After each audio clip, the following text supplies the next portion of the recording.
Assalamualaikum warahmatullahi wabarakatuh. Selamat pagi anak-anak, gimana kabarnya? Semoga kalian sehat-sehat selalu ya.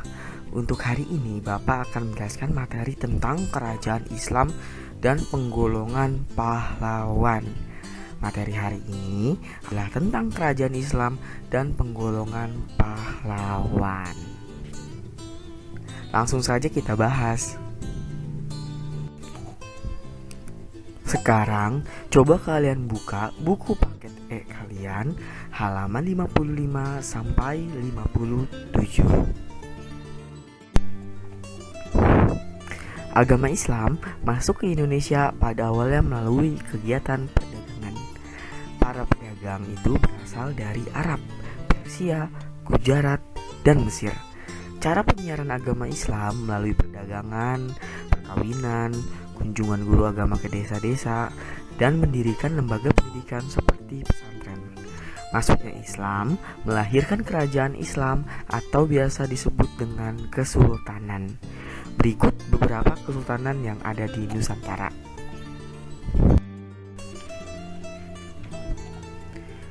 Nah, kerajaan Islam yang pertama yaitu ada Samudra Pasai. Samudra Pasai merupakan kerajaan Islam pertama di Nusantara. Kesultanan ini terletak di Lok Seumewe, tepatnya di Sungai Pasai, Kabupaten Aceh Utara.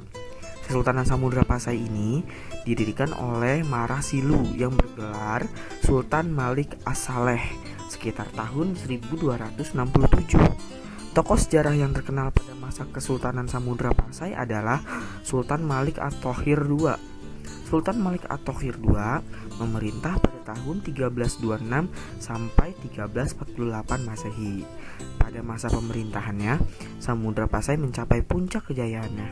Kesultanan ini akhirnya runtuh setelah diserang Portugis pada tahun 1521. Nah, benda peninggalannya adalah mata uang dirham yang terbuat dari emas. Kita bisa lihat gambarnya ada di sebelah kanan. Lalu, kesultanan atau kerajaan selanjutnya adalah Kesultanan Aceh. Kesultanan Aceh ini terletak di tepi Selat Malaka yang beribu kota di Kutaraja, sekarang menjadi Banda Aceh, Kabupaten Pidi. Kesultanan Aceh ini berdiri pada abad ke-16 Masehi. Tokoh sejarah yang terkenal pada masa Kesultanan Aceh adalah Sultan Iskandar Muda. Sultan Iskandar Muda memerintah pada tahun 1636 sampai 1641 Masehi. Semasa pemerintahannya, Kesultanan Aceh mampu memperluas wilayah ke semenanjung Malaya, yaitu Johor, Pahang, Dadah. Benda peninggalannya pada Sultan Aceh ini adalah Masjid Raya Baitur Rahman yang terletak di Banda Aceh. Nah, sekarang kita masuk ke Kesultanan Demak. Kesultanan Demak mulanya merupakan sebuah kadipaten yang berada di bawah kekuasaan Kerajaan Majapahit. Ketika Kerajaan Majapahit runtuh, Demak lalu memisahkan diri dengan ibu kota di daerah Bintoro dengan muara Sungai Demak. Kesultanan Demak merupakan kerajaan Islam pertama di Pulau Jawa. Kesultanan Demak didirikan oleh Raden Patah pada tahun 1478 sampai 1518. Kesultanan ini memiliki lokasi yang strategis karena terletak antara pelabuhan dari Kerajaan Mataram kuno dan Jepara, sehingga menjadi Demak sebagai salah satu kerajaan berpengaruh di Nusantara. Daerah Kesultanan Demak meliputi Banjar, Palembang, dan Maluku serta utara Pulau Jawa. Kesultanan Demak ini mengalami kejayaan masa Sultan Trenggana, yaitu pada tahun 1521 sampai 1546. Peninggalan dari Kesultanan Demak ini adalah Masjid Agung Demak.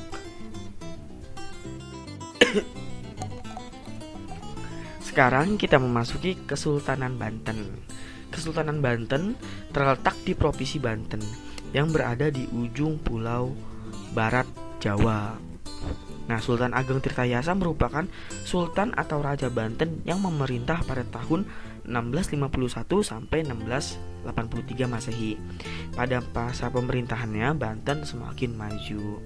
Nah, peninggalannya itu dari Kesultanan Banten adalah Masjid Raya Banten. Kesultanan Ternate Tidore. Kesultanan Ternate Tidore terletak di Kepulauan Maluku Utara. Tokoh sejarah yang terkenal pada masa Kesultanan Ternate Tidore adalah Sultan Babuloh dan Sultan Nuku. Sultan Babuloh memerintah tahun 1570 sampai 1583 Masehi. Sultan Babuloh terkenal sebagai raja 27 pulau dan berhasil memajukan Kesultanan Ternate. Sultan Nuku, pendiri kerajaan Tidore pada abad ke-15. Nah, peninggalan dari Kesultanan Ternate Tidore ini adalah Istana Sultan Ternate. Dan yang terakhir adalah Kesultanan Goa Talo. Kesultanan Goa dan Talo merupakan kerajaan kembar yang terletak di Provinsi Sulawesi Selatan. Kedua kesultanan ini letaknya berdekatan. Tokoh sejarah yang terkenal pada masa Kesultanan Goa Talo adalah Sultan Hasanuddin. Sultan Hasanuddin ini merupakan raja yang sangat gigih dalam melawan penjajah. Dia tidak mau diajak bekerja sama dengan penjajah. Peninggalannya adalah Benteng Fort Rotterdam. Ini adalah peninggalan dari Kesultanan Goa dan Talo. Oh ya, Sultan Hasanuddin itu memerintah pada tahun 1653 sampai 1669 Masehi. Nah, sekarang coba kalian buka buku paket E-nya pada halaman 64 sampai 65. Sekarang kita memasuki materi baru, yaitu penggolongan pahlawan. Kita perlu memahami sejarah perjuangan para pahlawan bangsa. Upaya ini dimaksudkan agar kita bisa memetik nilai-nilai juang yang patut kita teladani. Berikut penggolongan pahlawan berdasarkan periode perjuangannya. Pahlawan perjuangan kemerdekaan. Para pahlawan perjuangan kemerdekaan berjuang melawan penjajah Portugis, Belanda, dan Inggris. Kurun waktu perjuangannya yaitu sejak kekuasaan raja-raja di daerah ditekan dan diatur kelompok pedagang dari bangsa barat hingga munculnya organisasi pergerakan. Pahlawan perjuangan kemerdekaan ini diantaranya kita bisa lihat dalam video dari sebelah kiri. Itu ada Cut Nyadien dari Aceh. Lalu di tengah ada Sultan Ageng Tirtayasa dari Banten. Dan yang paling sebelah kanan itu ada Kapiten Patimura dari Maluku.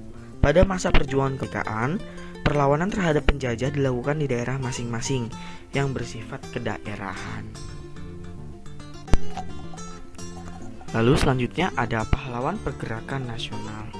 Para pahlawan pergerakan nasional berjuang dengan menumbuhkan semangat nasionalisme melawan penjajah.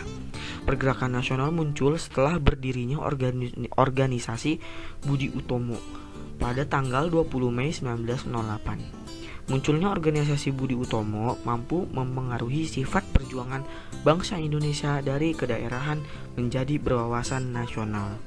Beberapa pahlawan pergerakan nasional Indonesia antara lain kita bisa lihat dari sebelah kiri, yaitu ada R.A. Kartini, lalu di tengah ada Dr. Sutomo, dan terakhir paling sebelah kanan ada Ki Hajar Dewantara.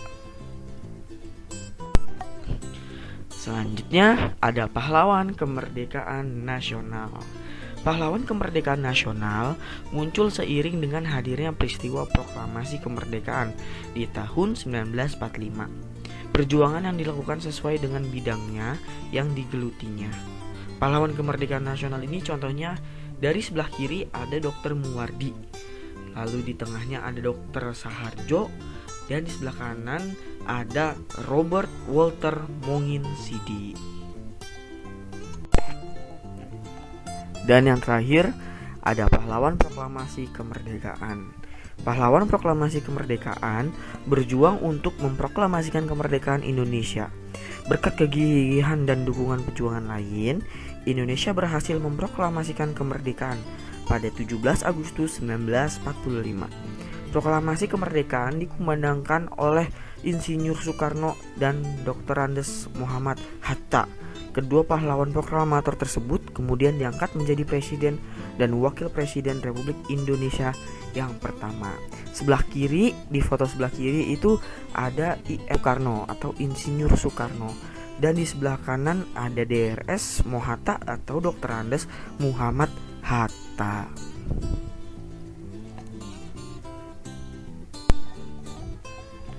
Terima kasih semuanya yang sudah mendengarkan penjelasan dari Bapak. Semoga penjelasan dari Bapak ini kalian pahami dan bermanfaat untuk kalian. Bapak akhiri, wassalamualaikum warahmatullahi wabarakatuh.